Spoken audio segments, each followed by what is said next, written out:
think that arranged marriages will continue. I think of course they'll continue because it works. For Eli and Elka Feldman, it is working. Happily married for 2.5 years with a brand new baby, they say their life is working out perfectly. And it all started with an arranged marriage. I had a pretty good idea of who I am and where I want to go and which life partner I want to have and what I'm looking for. And that's when I felt that I'm ready, and we started the process. The first time we actually sat and saw each other and spoke to each other was on the night of our engagement. Born and bred Aussies Hassan and Aisha Rolf have celebrated 5 wedding anniversaries. The marriage arranged by their parents and other relatives of their Pakistani heritage. I got a shock when I went overseas and came back, and I was asleep, and then my auntie walked in my room with a bunch of flowers and said, "Oh, congratulations." I went, "What for?" And she's like, "Oh, you're getting engaged tomorrow night." I went, "Oh, okay, fair enough." Well, I'm grateful to my parents that they chose Hassan, because now that I look at my life, I think, well, there couldn't be anyone better for me than Hassan.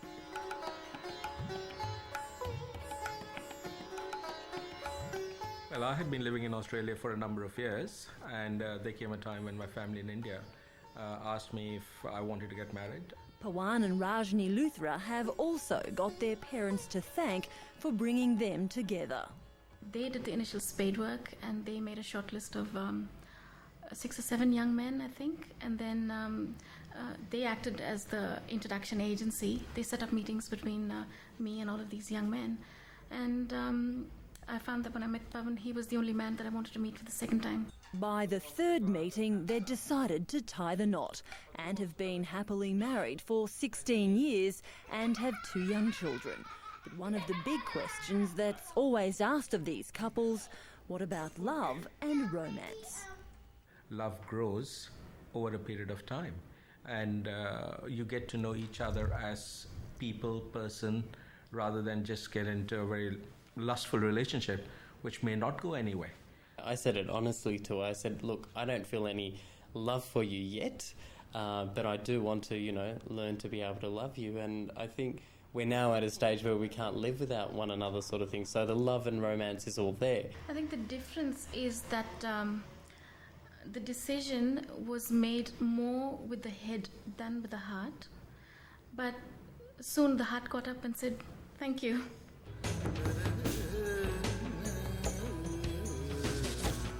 As at this wedding, shot by media student Heather Corkill, all of the cultural traditions are celebrated, but in most of the arrangements, nothing is forced. We both had a choice. It wasn't as though it was mandatory that we have been introduced to each other and we had to get married. It wasn't as though there was a gun to the shoulder or there was a child. But still, in some cultures, Australian-raised girls are forced into matrimony overseas, some as young as 14. The age of marriage, for example, is lower than what it is in Australia, and that's one of the reasons why often families take their children to Lebanon in order to enter into a marriage arrangement before they are at the age of 18. However, Roland Jabor, chairman of the Australian Arabic Council, says it's a practice that's fading out. As communities become more established and adapt more to our Australian values and traditions here, that becomes less and less common for those to occur. The stereotype of nasty parents dictating terms to a young couple is incorrect. Dr Don Edgar, a leading expert in family studies, says there are many misconceptions about arranged marriages. What is important to know, they work. Well, they work because such a lot of effort is put into finding the right partner. But that effort may be true for a lot of relationships. People are trying harder than ever to find a partner. There's newspaper ads, introduction agencies, the internet. But the fact is, in Australia, 2 in every 3 marriages fail. So why, with an ever-increasing divorce rate, are arranged marriages, which have been around for centuries, standing the test of time?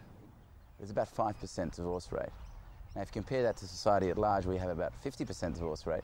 You're talking about a huge difference. They last because they have full family backing, they have social backing, everything is there to support the couple. They're not just alone. And that's where my parents were asking the questions to find out, if this person did share the same goals and values in life as I did. So that's really the most important thing, the same perspective, the interest in the same kind of lifestyle. And then once we met, it was a matter of, seeing if this guy could be my best friend. Ellie was 22 and had just become a Jewish rabbi. Elka was 19, had finished her studies and was travelling overseas when the successful matchmaking took place. I guess the reason being is because the person or the people who set it up really knew both of us very well. And that, say all of these couples, is the key.